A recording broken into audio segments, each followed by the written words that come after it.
नमस्कार मित्रों, आप सभी का स्वागत है हमारे आज के सेशन में। आशा करते हैं आप सभी स्वस्थ और सुरक्षित होंगे। आज हम बात करेंगे एग्रीकल्चरल ट्रेड के बारे में। हम देखेंगे कि एग्रीकल्चर ट्रेड इंडिया में किस तरह से डेवलप हुआ। इंडिया में ट्रेडिंग का या फॉरेन ट्रेडिंग ब्रिटिश एरा में कैसी थी और इंडिपेंडेंस के बाद क्या चेंजेस आए। उसके साथ साथ हम देखेंगे कि किस तरह से एग्रीकल्चरल ट्रेड डेवलप हुआ, उसकी हिस्ट्री क्या थी और एग्रीकल्चर की ट्रेड ने जीडीपी में क्या कंट्रीब्यूट किया। तो चलिए आइए बिना किसी देरी के शुरुआत करते हैं। तो अगर हम बात करें ब्रिटिश एरा की, तो ब्रिटिश एरा के टाइम पे जो हमारा सब इंपोर्ट या एक्सपोर्ट होता था वो पूरी तरह से ब्रिटिश इंटरेस्ट के लिए होता था। जैसे कि ज्यादातर एक्सपोर्ट होता था हमारा स्पाइसेस का, इंडिगो का, या फिर अगर हम बात करें सिल्क्स और सॉल्टपेट्रे, और इसके अलावा अगर हम देखें तो हमारा पेपर, तो इन सब चीज़ों का एक्सपोर्ट होता था।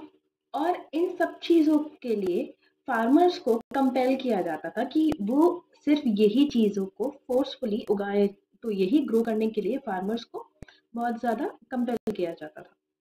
जबकि इंपोर्ट जो होता था वो होता था हमारे फिनिश गुड्स। तो हमारे जो भी फिनिश प्रोडक्ट्स हैं उनको इंपोर्ट कराया जाता था, और जो भी रॉ मटेरियल था वो इंडिया से एक्सपोर्ट हो जाता था। तो इसकी वजह से क्या हुआ कि जो इंडिया का मार्केट था वो ओवरऑल बुरी तरह हो गया डिसरप्ट।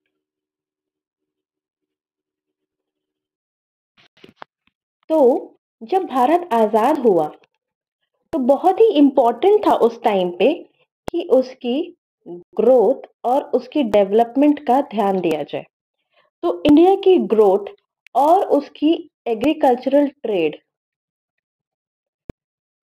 इंपोर्ट और एक्सपोर्ट, उसके ऊपर किस तरह से किया जाए, किस तरह से एक्सपोर्ट होगा, किस तरह से इंपोर्ट होगा, किस चीज का होगा, कैसा होगा, वो सब चीजों के लिए क्या किया गया कि कुछ पॉलिसीज बनाई गई और कुछ एजेंसीज डेवलप की गई। वो एजेंसीज का काम क्या था कि वो प्रोटेक्ट करेंगी। किसको प्रोटेक्ट करेंगी?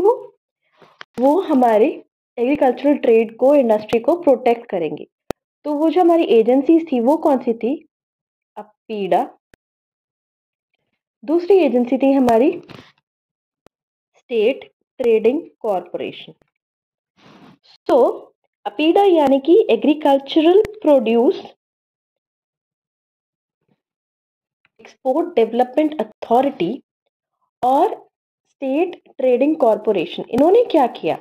ये जो हमारी एजेंसीज थी इन्होंने क्या किया? इन्होंने किया लाइसेंसिंग, और लाइसेंसिंग किया, टैरिफ लगाया,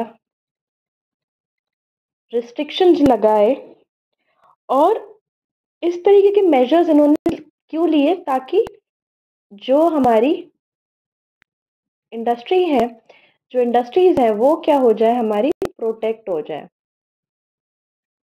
अब licensing, tariff, restrictions, even ban भी लगाया। तो अब इन सब से क्या हुआ? इससे कुछ फर्क पड़ता है।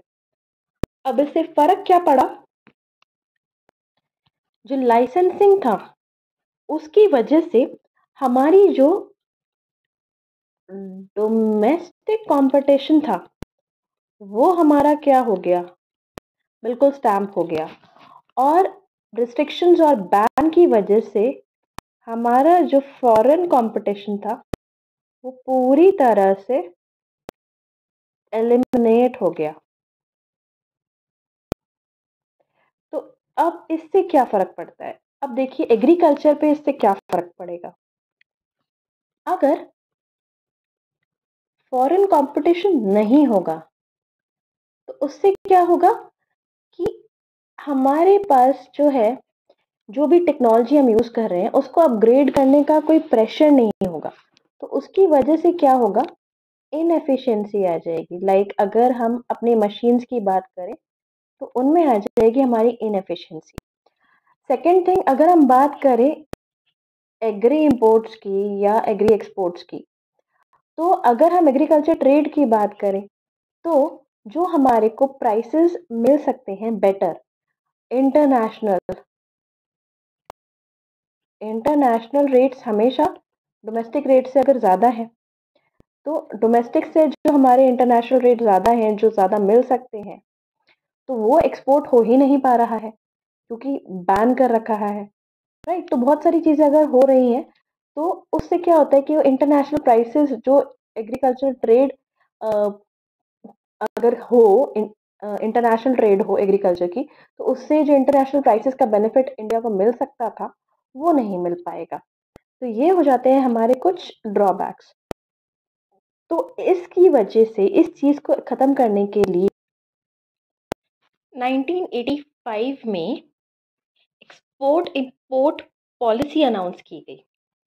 तो एक एक्सपोर्ट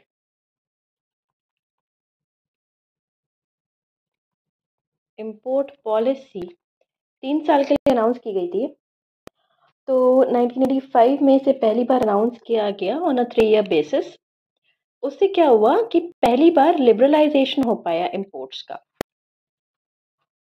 जबकि अगर हम बात करें एग्रीकल्चरल ट्रेड की, तो एग्रीकल्चर ट्रेड तो 1991 तक ये पॉलिसी कवर नहीं करती थी।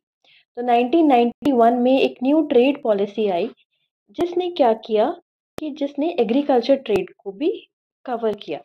तो 1991 में कुछ मेजर चेंजेस आए थे हमारे एग्रीकल्चरल ट्रेड में। हुआ ये कि ट्रेड की चैनलिंग खत्म हो गई और जो पहले गवर्नमेंट डिसाइड करती थी नेचर या वैल्यू हमारे इंपोर्ट या एक्सपोर्ट का, तो वो उसने करना बंद कर दिया, except for the export of onions and imports of serial pulses और एडिबल ऑयल। ज़्यादातर जो भी क्वांटिटेटिव रिस्ट्रिक्शंस थे वो ख़त्म कर दिए गए और टैरिफ्स में भी कुछ जो रिडक्शन था उसे अनाउंस कर दिया गया। तो जैसे ही इंडिया में लिबरलाइजेशन हुआ, वैसे ही क्या हुआ, साथ साथ उसके जो हमारा general agreement on tariff and trade था, उसका जो यूरोगे राउंड था वो कंक्लूड हो गया इन 1994। और 1995 में हमारा WTO एस्टैब्लिश हो गया। जब WTO एस्टैब्लिश हुआ 1995 में, तो पहली बार क्या हुआ कि general agreement on tariff and trade यानी कि गैट में पहली बार एग्रीमेंट ऑन एग्रीकल्चर, तो एग्रीमेंट ऑन एग्रीकल्चर पहली बार जो है इंक्लूड किया गया इन गैट। तो ये सब हुआ हमारा 1995 में। उससे क्या हुआ, उससे ये हुआ कि जितने भी WTO के मेंबर कंट्रीज थी उन सबको कुछ कमिटमेंट्स करने पड़े। उन सारे मेंबर कंट्रीज को क्या कमिटमेंट करना पड़ा, पहला ये था कि जितने भी क्वांटिटेटिव रेस्ट्रिक्शंस हैं उनको वो रिप्लेस करे टैरिफ से, और जो टैरिफ्स हैं उनको किया जाए रिड्यूस, और एक ऊपर अपर सीलिंग को फिक्स किया जाए। तो इसी वजह से क्या हुआ कि हमारे कुछ 2700 प्रोडक्ट्स जो इंडिया के थे उनके लिए उनके लिए क्वांटिटेटिव रिस्ट्रिक्शंस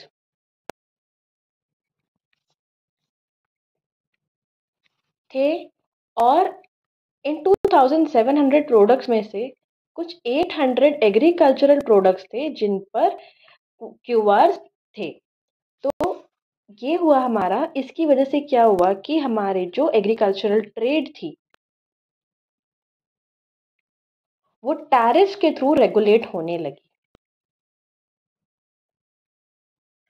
और जो पब्लिक एजेंसीज़ का रोल जो था, वो एलिमिनेट हो गया।